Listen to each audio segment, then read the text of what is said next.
across the Atlantic. Brian, how are you doing this morning? I'm doing pretty good, Nate. Looks like you're in a fancy hotel over there. Yes, I am coming to you from the Serbian capital. Here in Belgrade, we literally just arrived and checked into the historic Hotel Moskva.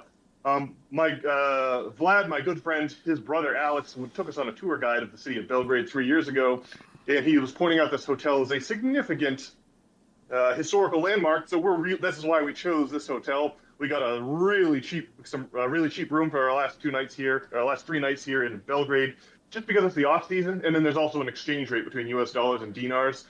So we got a unbelievable steal on this hotel room. The Hotel Moskva used to be a palace. The Russians built it here in the 1700s as a way of extending diplomatic relations in a friendly hand to the country of Serbia, which of course, Serbia, you got to think like these are the southern Slavs, if the Russians maybe are the northern Slavs. Here they play basketball here and not hockey.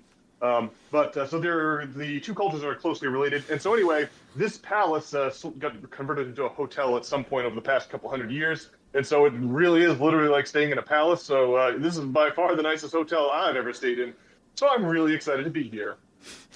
It looks very fancy. Have you done anything else fun in Belgrade?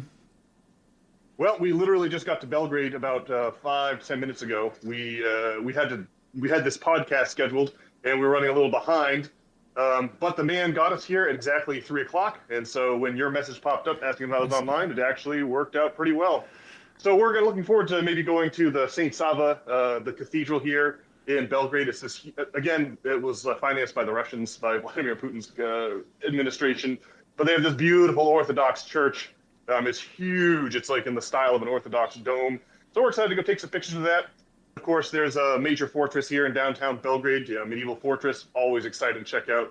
And also on our list of exciting destinations is going to be the Nikola Tesla Museum. Obviously, we've made much of the career of Mr. Tesla over the years. He was born in a part of Serbia that's now Croatia, I believe, but Serbia still claims him as one of their favored sons. So we're pretty excited to do all these things. Oh, that does sound fascinating, the Nikola Tesla energy. Maybe you'll have some kind of revelation about, I don't know, how to pull energy out of the atmosphere. It'd be nice. I hope the museum will provide exactly that experience. That would be awesome. But yeah, this guy Tesla was ahead of his time, of course. The stories of him creating some kind of a static field that he could use to power a light bulb. So he'd be holding a light bulb in his hand, unconnected to anything. He could make it light up. And then there's also the stories of him controlling electric plasma with his bare hands.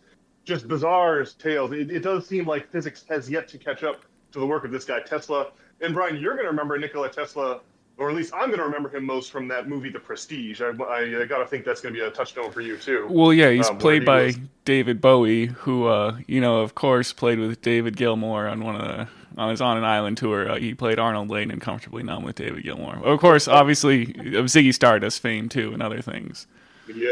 Yeah, that's I'd forgotten that Bowie played him. That's a great tie-in. And I always like to get a good Pink Floyd reference in early on the podcast, so that's solid right there, Brian. Well, the whole thing about Nikola Tesla, though, is I think he was trying to get funding, I think from the Rockefellers or something, but the whole direct energy business, or that's probably not the right word, but whatever his work was, the way his infinite energy plan or something, was incompatible with an oil-based economy, and so they funded the light bulb guy.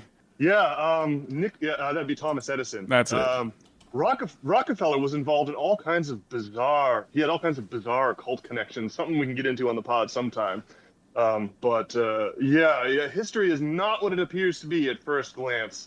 That's a good tie in there. So, all in all, Trace and I are a little exhausted, but we're having a really good time. Belgrade is a hell of a town. We're excited to do the combination of, cafes and museums and restaurants that we love to do while traveling. My only regret is I haven't got a suit to wear here in the Hotel Moskva to go down to the dinner, the breakfast they have every morning. It's like just the sort of place you'd expect Mr. Bond to be staying. And so I just regret I don't have a suit to go out to a fancy dinner with Tracy, but that's okay. We came from the much more agricultural region in southern Serbia where our dear friends Vlad and Jelena live. And so yesterday I was making goulash by a campfire, so half the clothes I was wearing reek of like campfire smoke. Obviously, goulash is a famous Hungarian dish, but the way the Serbs do it is crazy. They get a huge iron kettle, like something you would see like a witch stirring a brew in, and they set it up on a tripod over the fire, and then they just cook down. We chopped up kilos of onions, and you just cook that onion down until it's like a paste or a gel, and then you add all kinds of meat. The goulash we had yesterday had like wild boar, wild venison, pork, and veal. Mix it all together, add a bunch of salt and paprika, the spice, and the resulting thing is just absolutely wild, especially when they add big chunks of pork fat to really give it that fatty, rich flavor profile. Oh man, it makes my mouth water. We had it last time when we were here 3 years ago in Serbia, and I've thought of nothing else ever since. I've been looking forward to my return to the Serbian version of goulash, and boy, it sure fired on all cylinders yesterday. It's a satisfying thing to eat after you spent all day making it. It's I do like I was saying. It's funny the juxtaposition between being camping and then being in like one of the finest hotels in one of the European capitals is quite head spinning. Nice. Well, that's a titillating tale about the goulash there. Yeah, buddy, we're gonna make this goulash. We're gonna make a fire pit and make some at home. You're gonna have a chance to try it now that we've seen the recipe executed to perfection a couple of times. So, had a wicked good time down there in Raška in southern Serbia, and looking forward to a couple more days for jumping on the flight, come back stateside. And speaking of stateside, Brian, how are things back in the good old United States? The temperatures here have been in the 50s and 60s. It's felt like spring. I guess my first question is, are you able to carry forward our coffee tradition? Did you get any coffee for yourself this morning? Well, I did not get any coffee this morning. Well, this morning is the time change, of course, where we move the clocks forward. So that's why. Okay, that's why I was off in my translation of what time it was going to be. So I was 1 hour off, and I was surprised. I thought it was going to be a 4 p.m. Europe podcast, but actually it's going to be 3 p.m. because of the time change. That explains everything. I see. I was wondering about that. I looked up whether they have daylight savings in Serbia, well, I guess they do, but it starts in a different time in Europe. So there's a couple of weeks every year where the time has changed in the U.S. and it hasn't changed here. Well, we did have some interesting scheduling snafus with last week's podcast as well. Well, that's okay. We made it through one way or another. But the time change explains everything. All right. Well, I did go down to Rhode Island yesterday and look at some apartments. And what's the news on that front? Yeah, well, I did get let's see. Well, I got an apartment in North Smithfield. Like, I went down to Providence and looked at some of the apartments there that were ratchet and, untenable. And then I went across the river from Providence, and there was this development that was pretty nice. Like, it was made in 2023. But also you'd have to drive. I'll have to work in Lincoln, and it'll be a lot of crazy driving and commute. It'll be a 45-minute commute or so in rush hour each day. And so in North Smithfield, there's the Slatersville Mill, which they tell me is the oldest mill in America, but has been repurposed into living. Apartments. And, it's got a nice little canal that goes through the property. And, it has features central air, and the heat is included. So, it's not a modern building, but I guess it'll get the job done. And it comes with 2 months of rent free, which is crazy. Ooh, that's nice. So you definitely signed a lease then, or you're just thinking you're going to? Well, I put down a deposit. And so right. I just so have the application ball is rolling. I just have to pass the background check. All right. Well, as long as they don't find out about your many sordid past affairs, you should be in like Flint, as they say. Yes, sir. Cool. Okay. But, well, Brian, go ahead. Well, just otherwise in America, man, I don't know. It's just it's a questionable time because we're going to war with Iran. And so it's just pretty crazy. I don't know. I think my pessimism, after watching Breaking Points all week and listening to Tucker Carlson and I don't know, various other people, my pessimism is greatly increasing. The Iran shutting down the Strait of Hormuz, right? It's that little strait next to Iran where all the shipping oil, all the oil gets shipped out from. that's like a disaster for all the other Arab states, which is gonna like upend our alliance with those Arab states. Aren't trying to have their their petro industry destroyed, right? Yeah. It's going to be existential for them. And oh, by the way, did you hear Trump administration officials and possibly the big man himself acknowledging that didn't expect the Iranian attack on all the Arab states? Like they were like hot blindsided by this. That's unbelievable.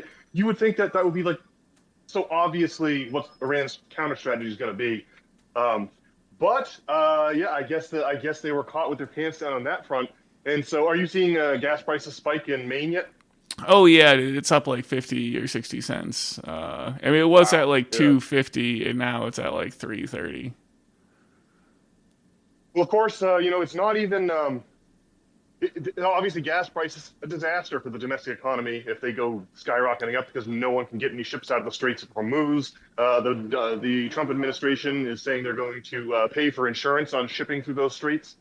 I think I heard Sagar and Jetty mention this week on Breaking Points, or maybe it was on his recent Tucker Carlson interview. He mentioned that 80 huge chunk of the oil that gets shipped out of the Straits of Hormuz isn't coming here to the United States. The U.S. is a net oil exporter. It's going huge amounts of it are like going to China, and so we're like paying for the shipping of oil to other countries. Not very cost effective. That's absolutely brutal. But as I was saying, the oil business isn't even the most dangerous part of this. The most dangerous part of this is like what happened. The Saudis are going to be ranked. The Saudis and the other Arab states. What do they call them? The OCC or something like that. Collectively, they have a 3-letter acronym. The GCC. That's it. These GCC states, like Qatar and Oman, they're going to pull their investments from the U.S. economy. They have trillions and this is the real scam. This is what the petrodollar is all about, right?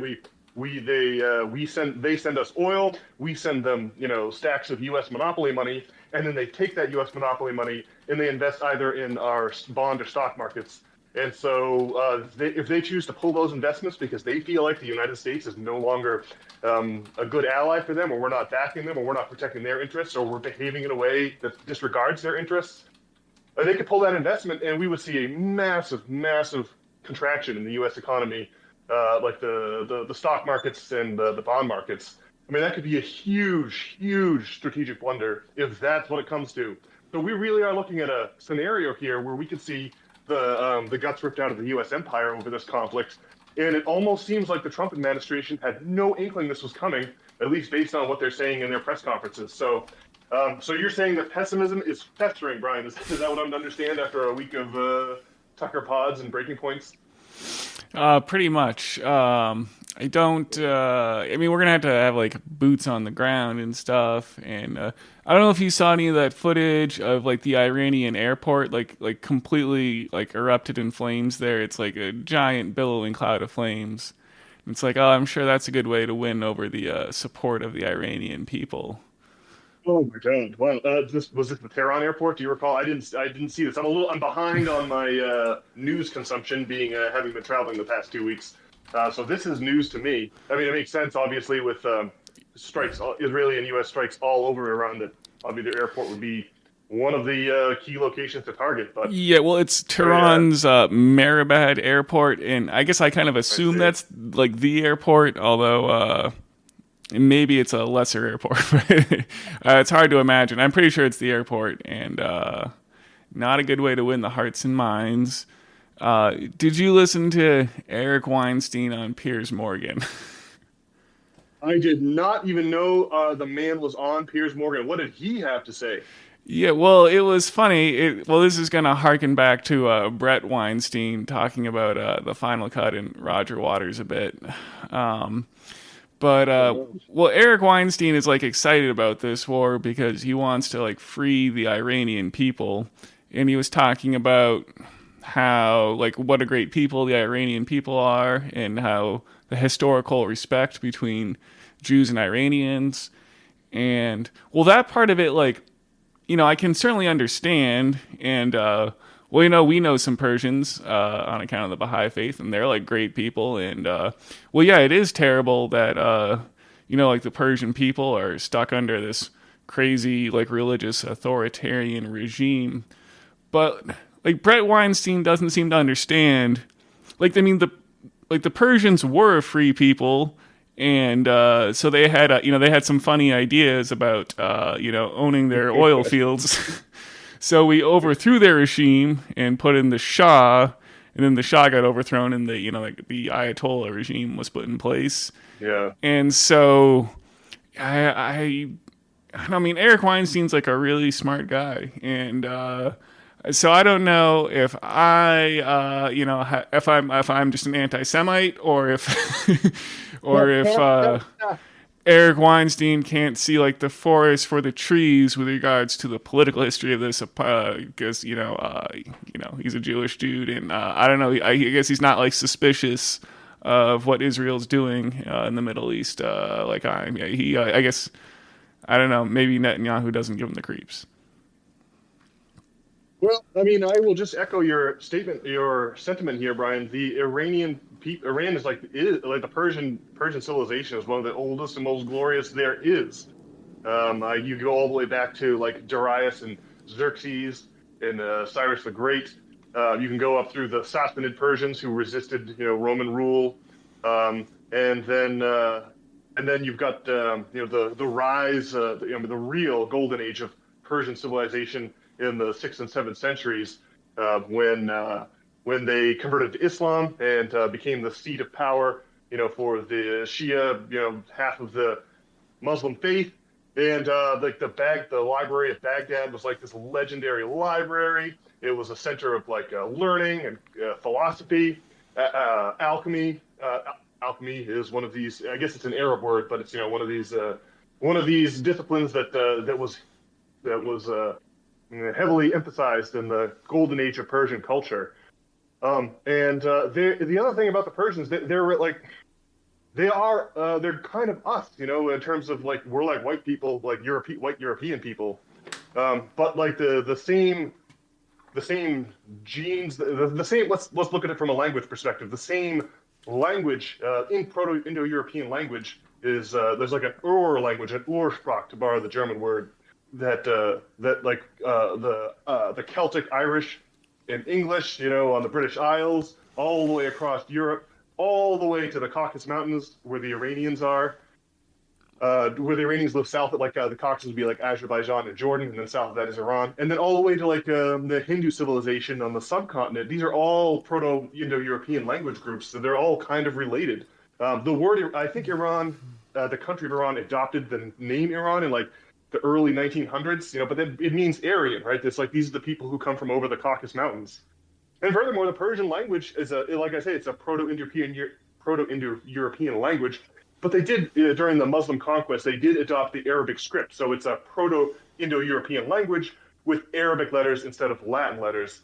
And that's what these people are, a glorious civilization. And I mean, I don't know that many Iranians, but the ones I do know are exemplary individuals. And I'm sure that's true for most people in both Israel and Iran. The analysis I'm looking at this here from is an American analysis, right?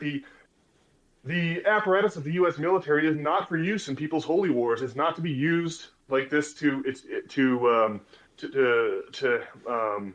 make Eric Weinstein's vision for Israel come true. Like, this is all of our tax dollars. This is our civilization at stake here. It's like nation building never goes well for. We've been through nation building disasters in Afghanistan, Iraq, Syria, Libya. It's been nonstop, and every time it's a disaster for the people who live there. There is just no way. I just can't believe that such an august thinker as Dr. Eric Weinstein couldn't be able to see that. Yeah, actually bombing these people is actually bad for them. It is not going to be good for them. I mean, I wouldn't want to live under the theocratic regime of the Ayatollah. But as you referenced a few minutes ago, Brian, the only reason that there is a theocratic regime in Iraq, in Iran, is because of our 1953 overthrow of Iranian President Mohammad Mossadegh, because as you said, he started thinking that maybe the revenues from the oil fields in Iran should go to the Iranian people and not to British Petroleum, BP, the company. And once it became obvious that Mossadegh was trying to nationalize the oil fields, the British Secret Service called up the friends, the Americans, on the phone, and we initiated a nice coup and assassinated that dude, and like you say, installed the Shah, who lasted something like 20 years before finally there was a major revolution that overthrew the Shah, and his son now lives in like London or something like that, and we're just left with this bizarre failed state that is entirely created by the U.S. intel services.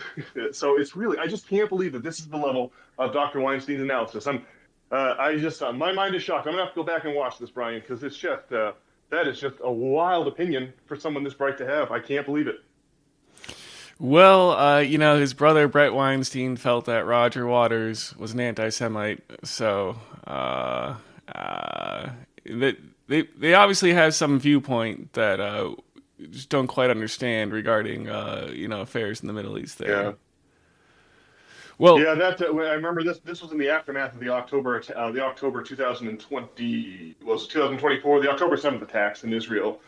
And I mean, it's funny that Brett Weinstein and Heather Heying were, thinking that maybe Roger. What they actually said, maybe Roger had some hate in his heart on the eve of Roger being totally vindicated on his political positions concerning Israel for the past 25 years. I mean, just when the man was about to be proven exactly right, that's when the moment they chose to be like, I'm sure he has some hate in his heart, and that's why he's opposed to the Israeli state, or at least the actions of the Israeli state. So, man, I am riled up by this news of Dr. Eric Weinstein, not being on the right side of history here. That is a shocking development. I can see why you were expressing your pessimism at the top of the show. Well, I think about the broader Iran situation I guess we want the petrodollar to end, America is being hoisted by our own petard here is what I'm trying to say. The very petrodollar that's made us go into all these other countries is going to be our undoing. I guess it's like this is kind of what we want. Like I guess we've like complained about the petrodollar, or I was like watching Zeitgeist in college back in the day and thinking about how screwed up it is. And I think the petrodollar has a lot to do with like why there's so many homeless people, why the government like just doesn't do anything to help us. Like we could do it like in Singapore and have the, hyper capitalist economy where the government, there's the minimum wage is extremely low, but the cost of housing is cheap thanks to like government paying for that kind of thing. Or maybe we could just try like UBI, but we're not going to do any of those things.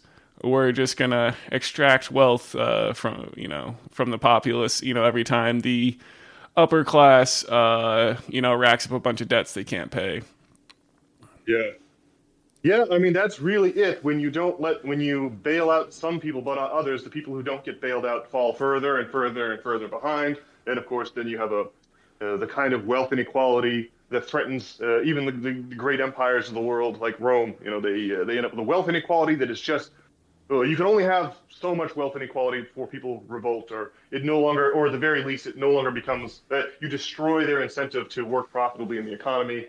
And we could be using petrodollar money for like petrodollars for good, but instead we seem to insist on using it to topple regimes around the world and to give massive bailouts to bankers and other reprobates who crash the economy like clockwork every 10 years or so. And I think you're exactly right, Brian. I think your bomber is over the target. The petrodollar is it's the beating heart of the American empire. And the American empire has been using it for evil for a long time. And it seems like they're intent on just going over the falls in that barrel and courting catastrophe here. Because I really do think that I admire the Iranian strategy, right? By screwing up the oil infrastructure in the Gulf states, they only have their short and intermediate range ballistic missiles and their Shahed drones that they can use to do damage. They don't have the ability to touch the United States directly with military ordnance, but what they can do is destroy the mechanics of the petrodollar. And man, this is what it must feel like to ride out the late stages of empire. I mean, whether it's the Holy Roman Empire or the Habsburgs or the Roman Empire, I mean, this must have been what it was like for the citizens of those societies to watch their leaders, piss everything away. Pretty much.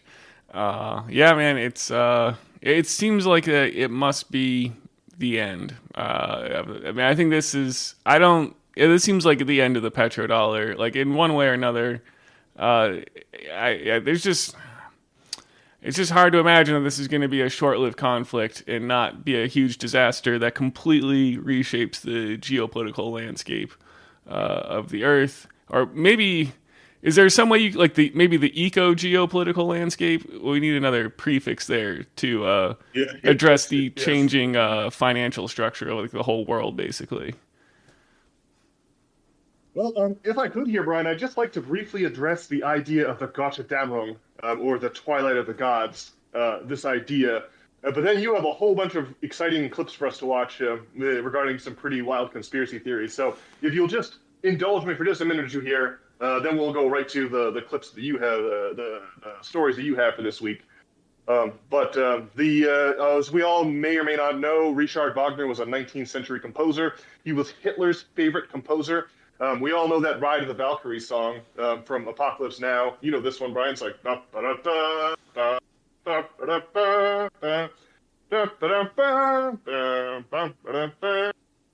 That, of course, is the Ride of the Valkyries, and it comes from Hitler's Ring Cycle operas. And the Ring Cycle operas, as I mentioned, Wagner was a noted anti-Semite, Hitler's favorite composer. That story is what the Lord of the Rings is based on. It's all about these little creatures they look for gold at the bottom of the Rhine River, and they're making some kind of a ring of power. And the whole story is about the death of the Viking pantheon, the destruction of Valhalla, and the washing away of the old Viking pantheon with names like, it's a German pantheon, but it's closely related to the Viking, idea of Valhalla. And so like the heroes like Siegfried and Brunhilde, and the story is about the end, the end of all things, the ride to ruin and the end of all things, I think is the line from the operas. Now, the Ring Cycle takes 20 hours to perform, by the way, 4 operas. Whenever it comes to town, it causes a lot of buzz and excitement to the various opera houses in the world. So the last piece about the Ring Cycle is that this is what the senior command staff of the Third Reich listened to as the Red Army rode toward Berlin in 1945. They all assembled in the concert hall, and they listened to this opera about the end of all things, the ride to ruin and the end of all things. And this is what they were listening to as the Red Army encircled Berlin. And man, I mean, it's just it feels like we can kind of relate to this idea of the Götterdämmerung. And furthermore, on that topic, I watched a historical movie with my friend Vlad over the past week. It was made in 1989. It's about this Battle of Kosovo, where the Serbian Empire was really at its height in the early 1300s.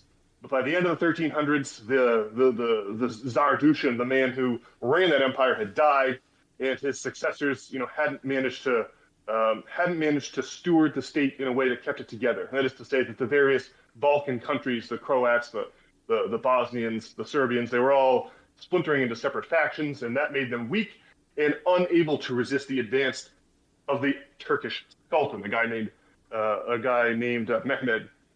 And so these guys, they basically gathered up a bunch of knights from across the Balkans, Serbs, Croats, Bosnians, and they rode out to meet the Turkish Sultan in Kosovo, which, by the way, Kosovo, of course, is the chunk of Serbia that got partitioned off after the 1999 NATO intervention here. And then in 2008, it declared itself the Republic of Kosovo, but its diplomatic status is uncertain or up in the air. Some countries don't recognize it.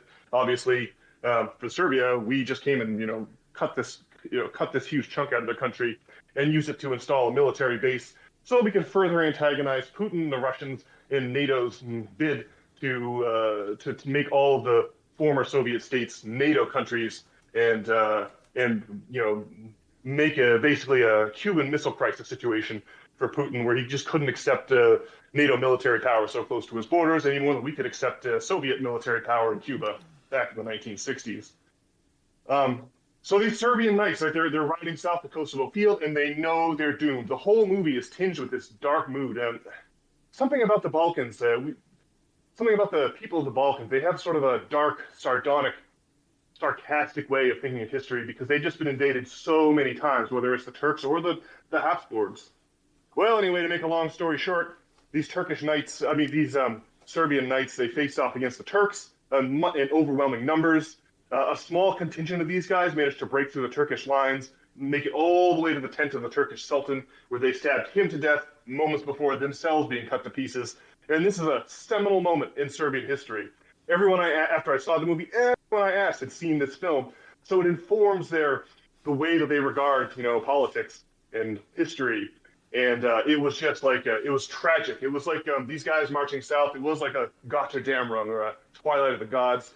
And boy, howdy, doesn't it seem like we're about to experience that ourselves, Brian? Again, echoing your pessimism from the top of the show. Absolutely shocking. Wow, what a tale.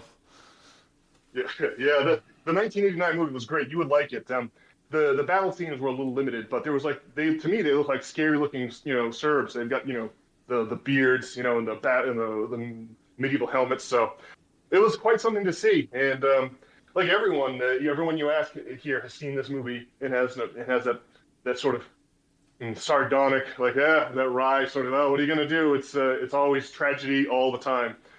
So man, I'm hopeful that hopefully things will turn around in some way that we can't see, but it sure seems like the ride to ruin and the end of all things is certainly coming for the American empire, as I guess it must for every empire. Well, you can just think of that Ride of the Valkyries, as the world goes up in flames. Yeah. Yeah, there's some powerful music in that Ring Cycle, by the way. I recommend especially the fourth opera. It's just as good as the Ride of the Valkyries. It's just that they're really long. So anyway, that's my lengthy spiel on that. Brian, I am really curious to dig into what you picked out topics to talk about on today's podcast, because they sounded really, really juicy to me. All right. Well, last week we were talking about Jim Carrey and his appearance at what I now know is, I guess it's the Caesar Awards in Paris. And some guy who didn't look too much like Jim Carrey, but maybe a bit like him, was claiming to be Jim Carrey. And so, there's just things have unfolded a bit more in that somewhat salacious scandal. This guy, in the immediate aftermath, because when we recorded this had just happened. Those clips had come out the night before. And then this guy, Alexis Stone, who's a makeup artist, claimed credit for it.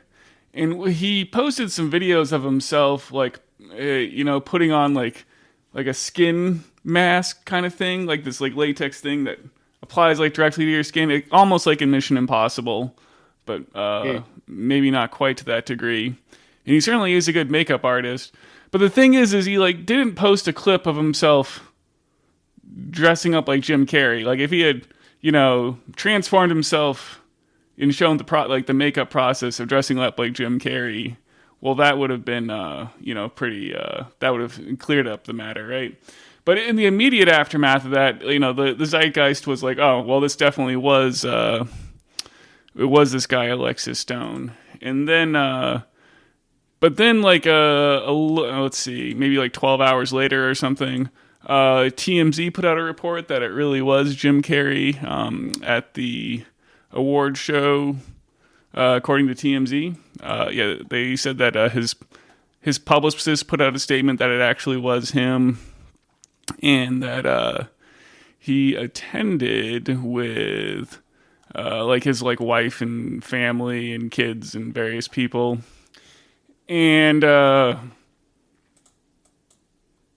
Carolla was opining on this and saying how if you get a first class ticket to France, you don't send a stunt double in your place. You accept the first class ticket because it's some bougie thing. But I mean, I think that Jim Carrey is on quite a bit of a different level of fame than Adam Carolla. And we were trying to talk about how Jim Carrey has some peculiar interests, and let's see. At least you were mentioning something he did on Letterman or something. I mean, I watched a clip on Jimmy Kimmel of Jim Carrey where he was throwing up the Masonic period, but sticking his tongue through it. Okay. And did a whole bit on it. So it was Kimmel. All right. Yeah. Okay. So this is exactly the video I was referencing. I just couldn't remember which late night host was the one who was receiving this lecture on the prominence of the Illuminati. But Yeah, that's a pretty old video, but yeah, but it's not something that public figures are usually out talking about as if they're real or true or conspiracy. There's like a lot of we don't talk about these things in public, if in fact they're true and real. Like so so Jim Carrey was so it was Kimmel that he was on fingering the Illuminati as if they were a major influence in our society, and now he's out here, 10 years later or what have you, with what appears to be where his face doesn't look like it used to. I mean, it's just what you were talking about with that makeup artist. Like it looked like his face didn't fit right. It looked like you maybe if you just look briefly, you might be able to believe it's Jim Carrey, or you might be able to believe that the makeup actor wearing the latex mask is Jim Carrey if you just look for a second. But as someone we've all spent dozens of hours watching in movies, it just did not look like him. You pulled up the video on the last podcast, and it sure was an eerie looking figure claiming to be Jim Carrey. So, what do you think? So, do you think the fact that his wife and kids were there, does that mean that maybe he just looks like this now, and maybe something happened to him medically or something like that? Well, I think that I don't know. I think that I don't think it's actually Jim Carrey. Like, there's also some footage of this dude signing autographs with his right hand, but Jim Carrey's supposed to be left-handed. And it's funny, on the TMZ website, they've got a picture of Jim Carrey next to body double Jim Carrey, and just the eye color on the body double has blue eyes, and then Jim Carrey has brown eyes. And I think it's pretty suspicious, but I don't know. It does just sound like something Jim Carrey would do. Well, what I really wanted to do was just play this clip from Jim Carrey on the Norm Macdonald show. And, well, I think this will further shed light as to what kind of character Jim Carrey is. I think you'll find it fascinating. Now, it is a Facebook clip, and there's some background music. But I think the substance will nonetheless be fascinating. All right. So I'm going to play it here, and hopefully you can hear it on your end. Do you know about alchemical sexual alchemy? Do you know that the story of Jesus, how it's been altered in certain ways? I mean, yes, there was a guy, yes, there was teachings, all that stuff. The parallel between that and alchemical sex is that there's 33 vertebrae in your spine. There's 33 years in the life of Jesus. Christ. Okay?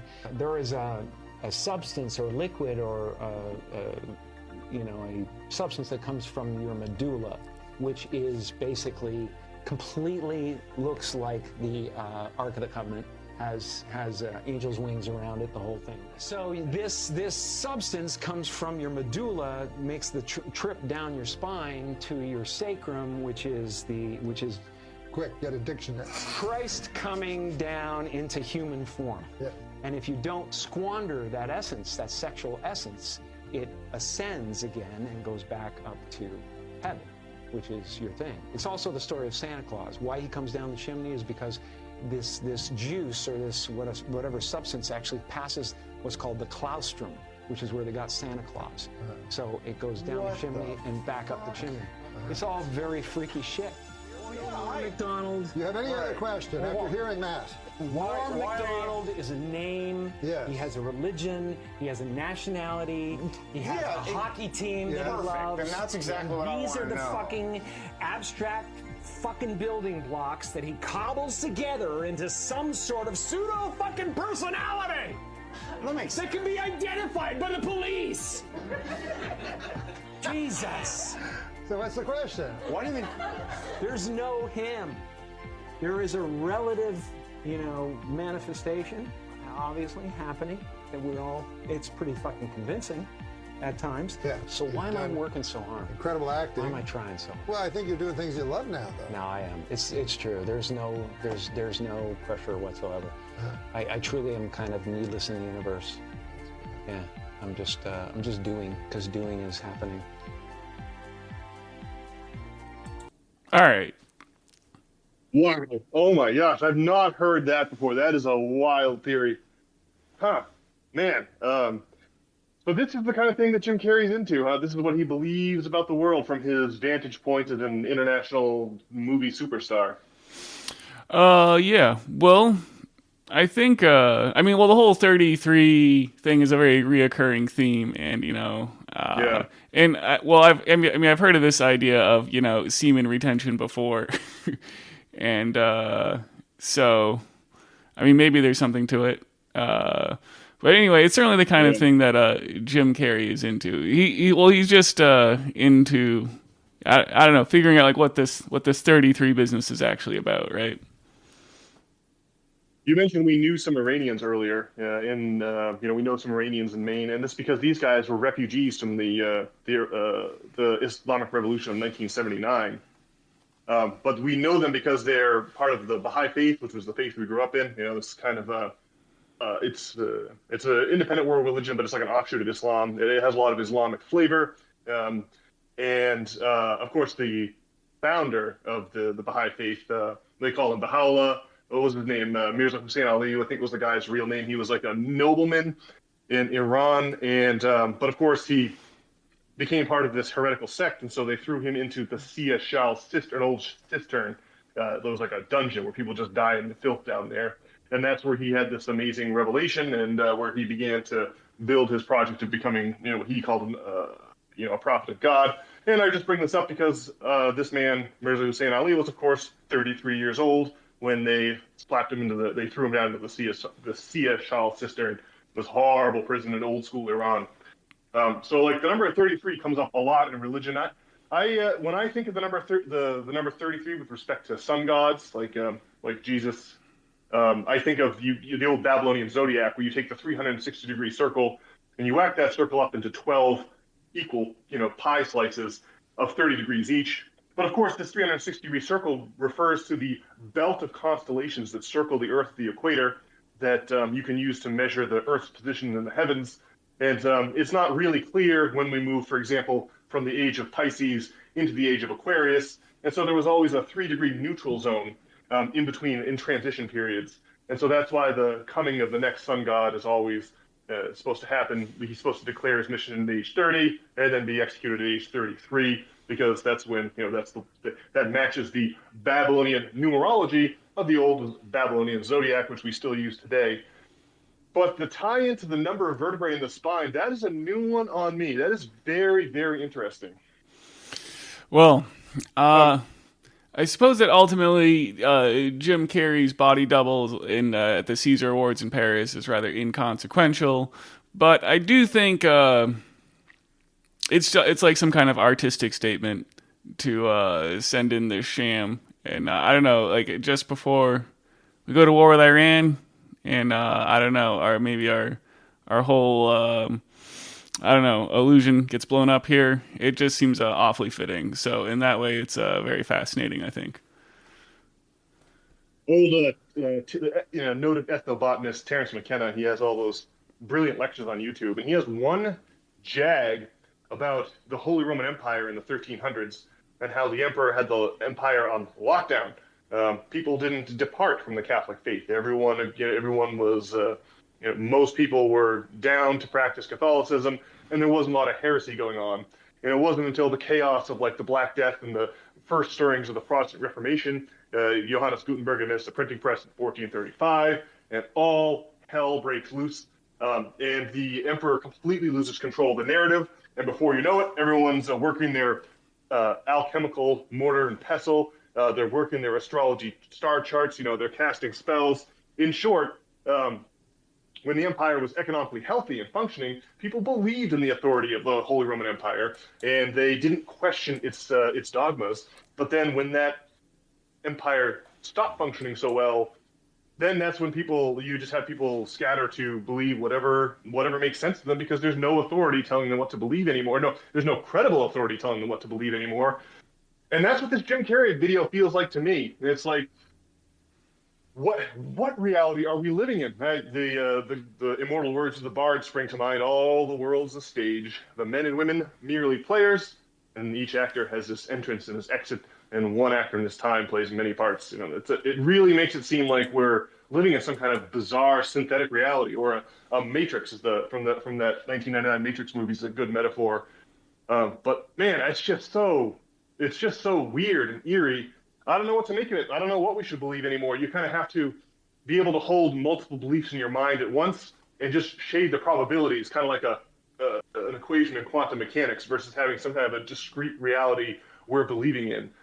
So man, this Jim Carrey video is wild. It was that video.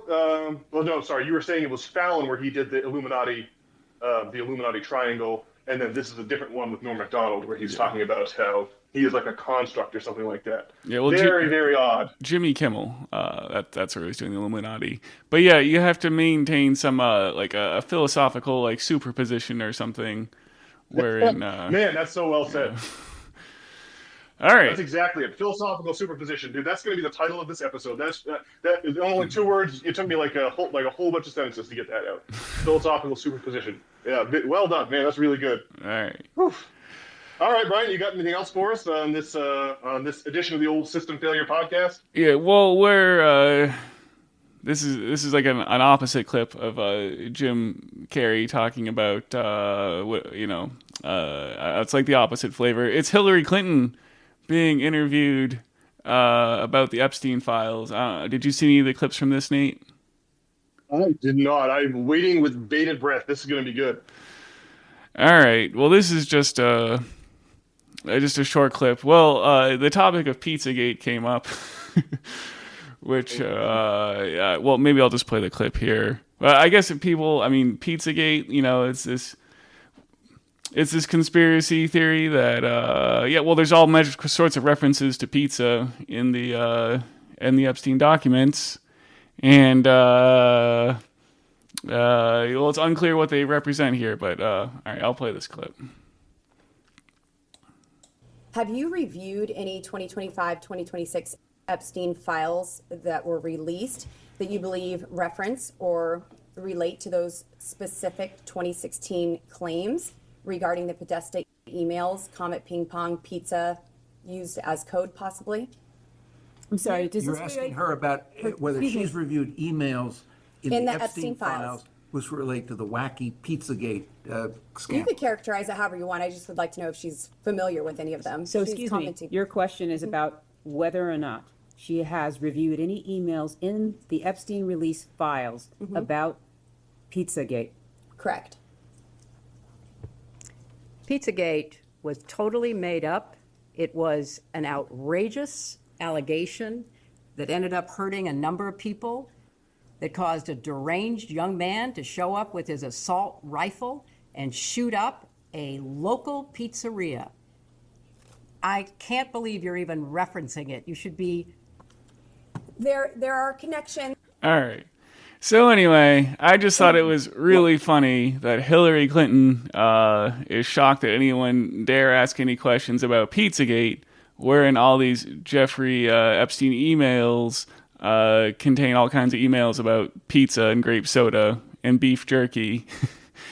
And she's just shocked that anyone deigned to ask any questions about what that might mean. Yeah, so this Pizzagate conspiracy arose from the WikiLeaks release in 2016, as referenced of, it was Hillary's campaign manager, John Podesta. That's the guy whose emails got leaked, and there's all these bizarre references to paying huge sums of money for like pizza or hot dogs or jerky, and then there was a specific restaurant in downtown DC, this Comet Ping Pong restaurant, and a dude showed up with an assault rifle. He discharged a single round, destroyed the hard drive containing like the security cam footage in this pizza joint, and then that was it. And that's what happened. And then you could dismiss all of that as a conspiracy theory. And I mean, you could even, I'm sure Hillary could get away all these past 5 or 10 years, pretending that the person asking the question is way out of line. Except for we just read the Epstein files, numerous references to the same thing: pizza, grape soda, beef jerky, under bizarre contexts it's difficult to imagine what the legitimate context could possibly be. Like, why would you have pizza on a hot tub? Like, why would you be paying thousands of dollars for it? Why are billionaires talking to each other about how much fun they had having grape soda and pizza together over and over and over again. We could all go on the internet and search for those search terms now, and there is no pretending. I mean, I just can't believe she has the balls to pretend like this is an invalid question when, I mean, even a couple months ago, you could have gotten away with that. But who would be taken in by, who would be convinced by this dismissal or think that it's in any way appropriate given what we just learned about in the Epstein files? And the answer we all know, of course, is that Hillary Clinton is, she is deep in this scandal. And of course, it just reeks of desperation, just trying to keep dismissing it, even while questions mount and billow like some kind of an ominous storm cloud. It's like, lady, you're not going to be able to ignore this. You're going to have to answer some questions. And probably when she does, she's probably going to jail. And a great many of our ruling elite also should be, clapped in irons for their involvement in these ridiculous Epstein. I mean, it's just, it's infuriating to see her acting all superior and high and mighty, when this woman is a ridiculous criminal. So wow, that's wild stuff. Well, if you watch the actual clip, you can see that like Hillary Clinton, she has this look like she's been. Like right before she's about to say that she's completely shocked that anyone would ask about Pizzagate, she gets this look like she's been possessed by Satan, and she steals herself to pluck up the courage to say that she's just completely shocked by this line of inquiry. Oh my God, it's really something. Well, yeah, that is something. You said it, man. Ugh.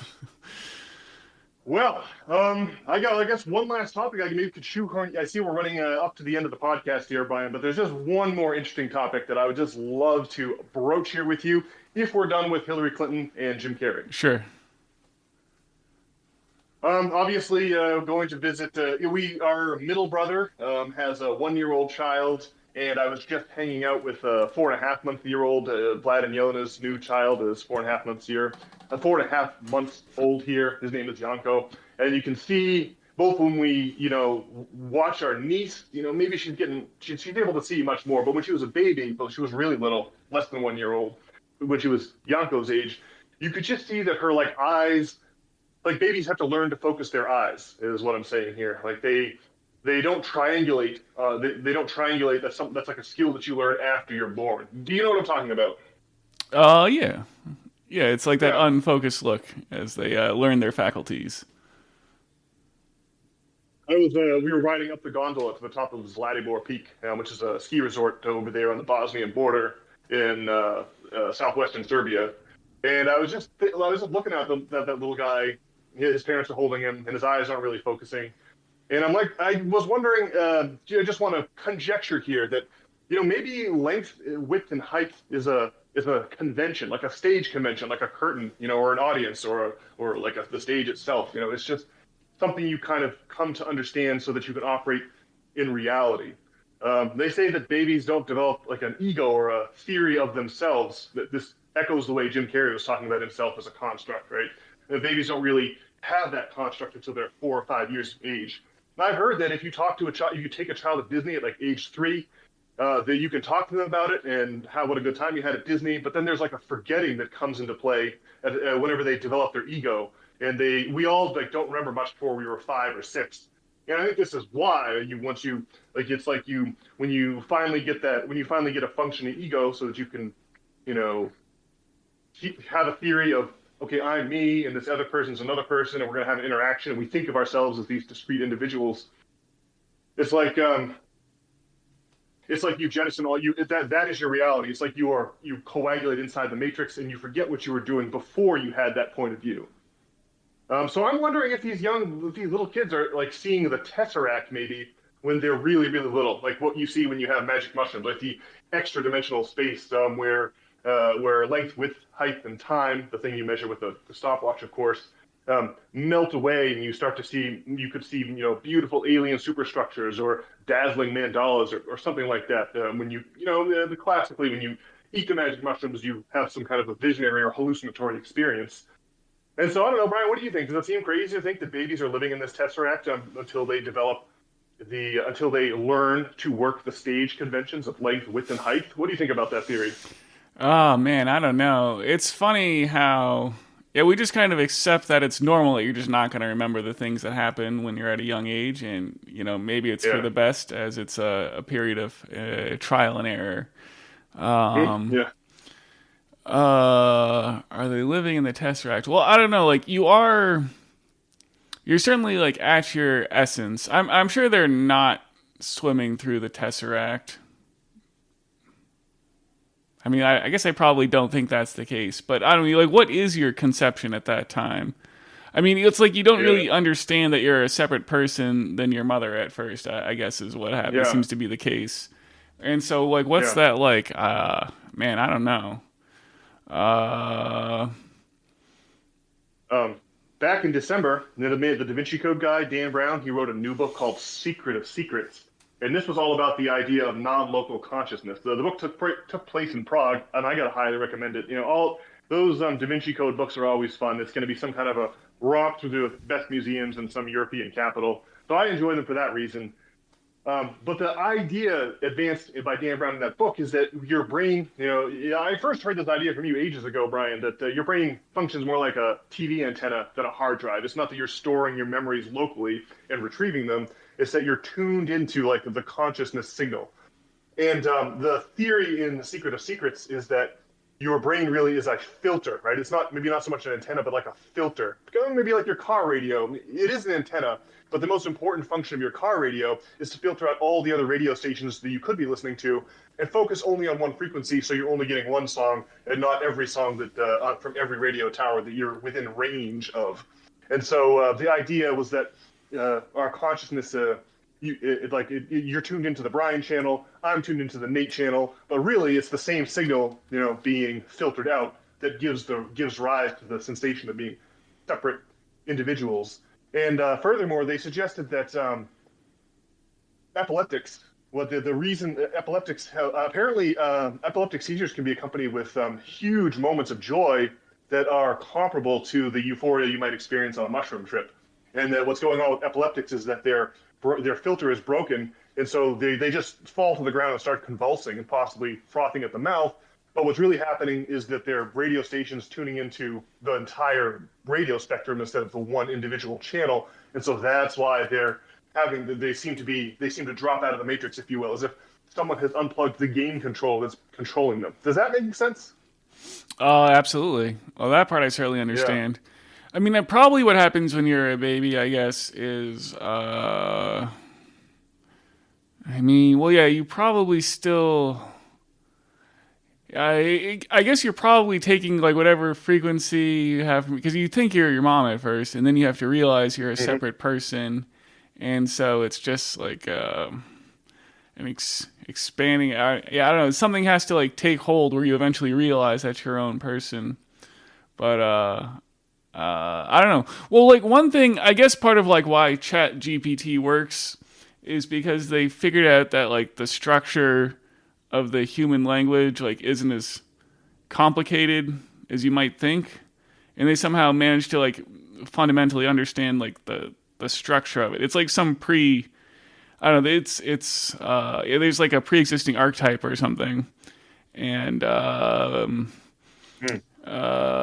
don't know. Well, there's some essence to being, and I don't know. Well, certainly that's what a baby is. I don't know. It's a complicated question. Yeah, that's an interesting point. It really is true to say that the large language models have something in common with the archetype in that they find the median or the average. What most sentences that have these first 5 words, what's the 6th word likely to be, right? There's some kind of a reversion to the mean, and that's really what we mean by an archetype. So that's an interesting perspective. Yeah, there is definitely the notion of an archetype and the technology of large language models. They're related ideas for sure, just like you're saying. Well, there is a funny part of human experience. I guess this is my thought on the matter. It's just hilarious. Like, you have like these crazily intense dreams that are like they're just completely overwhelming, and then you like just forget about it each morning. And then there's the whole thing where you just forget about the first 4 or 5 years of your life. They just aren't really set in there. There's this, and yet, I don't know, everything seems so, like in the present moment, seems so, I don't know, important. or everything's like so dramatic and whatnot. And so, yeah, I mean, there's probably a lot of ways in which we have amnesia. I mean, we probably have like, well, I think that Graham Hancock says that like we're people like some kind of amnesia about our history. There seems to be quite a bit more with our history than what people say. Well, you know, it's like what with the pyramids and the Sphinx that's obviously had its head changed from what it once was. It was supposed to be a lion, and then someone put their pharaoh's head on it, and it, you know, it lines up with the procession of the equinoxes and you know, and Leo and whatnot. Anyway, that's you're back to astrology. That's a whole lengthy topic. Yeah. Hey, but listen, you beat me to the punch with when you went back to ancient Egypt, because there's another Lincoln log I wanted to place on this little cabin of ours, and that's and that Lincoln log is the fact that the ancient Egyptians revered the babblings of children as if these were, you know, holy or sacred. In fact, they did. They also thought the same thing about cats. That cats are privy to some kind of. They have an inside track onto some kind of reality we can't perceive, and that's why the Egyptians venerated cats. And they venerated children so much so that they rendered their god, Horus the Younger, right? Horus the Child, right? The sun god of ancient Egypt was Triune, right? The rising sun was symbolized by Horus the Child.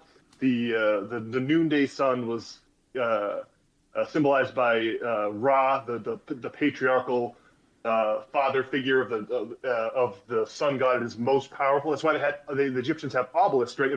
When the obelisk's shadow disappears, you know that you're standing in the presence of the dread god Ra, because that means the sun's directly overhead. And of course, Set, the god of Egyptian death and decay, is the guy that symbolizes the sunset. We still call it a sunset to this day. But the young child god Horus, right, the child god, he is always depicted pointing to his own mouth to signify the sacred status of the babblings of children. And if you log on to systemfailure.org and check out the Sub Rosa Club, the mascot the image I chose for the Sub Rosa Club is that the old Egyptian hieroglyphic of this god pointing to his own mouth. And the payoff to this story is that when the Greeks arrived when Alexander conquered Egypt in the 3rd century BC and made it a Greek colony, or a Greek satrapy is the word they used, they misunderstood all the statues of all the secret temples and secret societies of the ancient Egyptian religion had statues of Horus standing out front, this kid pointing to his own mouth, and the Greeks misinterpreted the finger to the mouth gesture to mean secrecy. And so when we want to shush people, even to this day, or we want to indicate that someone should be quiet, or that we want to just indicate, you know, silence, generally speaking, you hold your index finger to your lips and go shh, make the sound. But that comes from the ancient Greek misunderstanding of the ancient Egyptian religion. And I'm just wondering if their veneration of children maybe comes from some kind of understanding that prior to your development of an ego, you're living in some kind of a tesseract or a extra dimensional reality, and that you have to tune out all those other dimensions and everything. You have to tune out everything in the tesseract except for your personal identity. And maybe that is maybe, like I'm saying, maybe that's the reason the ancient Egyptians thought that way. And I got one more Lincoln log for you too, Brian, and I think we do have to wrap after that because we are over time now. But the last Lincoln log on this is the idea of discovering perspective. Obviously, in Florence during the height of the Italian Renaissance, this guy Filippo Brunelleschi, he discovered perspective in the sense that, you know, two parallel lines converge to a single point on the horizon. Well, that really cuts to the core of the length, width, and height-based matrix that we live in. And I always appreciated walking the streets of Florence. It's like an Italian thing to put little icons or statues or reliefs or friezes. You know, the city is beautified with all this artwork, and some of it is Donatello's originals. And you can tell when you're looking at an early Donatello versus a later Donatello, because the earlier Donatello has no perspective at all. They're completely flat, just like all medieval art. It was the discovery of perspective that allowed the great artists of Florence to make their paintings pop off the stage. And so Donatello's later work features perspective and gives you that third dimension. So, I mean, that really also speaks to the idea that length, width, and height plus time is some kind of a stage convention. And then, Brian, this is another thing you told me ages ago. I looked briefly into it. I suppose there were actually 2 Lincoln Logs here, by the way, to put up, but this is the last one, I swear. Do you remember when we talked about, or you would tell me that people didn't used to read aloud? That people didn't used to read silently, that they would had to read aloud, that there was no, that was like the ability to read text and have a voice in your mind, sound like it's reading that text is something that got invented. And it turns out that concept, first elucidated by you to me, comes from St. Augustine's Confession, a tome he wrote in 397 AD, where he describes his mentor, Ambrose of Milan, reading without moving his lips as if it's some amazing trick. And furthermore, there's a scholar named Alberto Manuel who wrote this book called The History of Reading, where he suggested that silent reading only became common in the medieval period, perhaps around the 9th to 12th centuries. So that really goes to show that everything that we think is real and everything that we think we are inside of our own minds, it's not. That conception has changed over the course of history to a truly shocking degree. You wouldn't think that perspective would be something that could be discovered. You would think it would be something that is always obvious. And so all of that really goes to show just how tenuous the simulation we're living in, the matrix we're living in, really is. And man, this all goes back to Jim Carrey and his ill-fitting, mask, or him considering himself to be some kind of an empty husk or something like this. Whatever it is that's going on with Jim Carrey, it seems related to all of this. It all fits together, huh? Yeah. All right, Brian. Well, we're well over time at this point, so what say we leave it there for this week, eh? All right. Okay, well, as always, at the end of the podcast, I'd like to invite all of you, our listeners, to pay us a little visit over at systemfailure.org. There you can read the Sunday essays written by yours truly, or the Sub Rosa Club newsletter, also written by yours truly. And if you want to get in touch with either Brian or myself, you can accomplish that tidy feat right there on the About page. Hopefully, we'll see you online over at System Failure. And with that, I will be back. I'll be back on Thursday with the weekly essay read. And then, of course, next Monday, Brian and I will be back in person live with another regularly scheduled edition of the good old System Failure podcast. All right, see you, folks.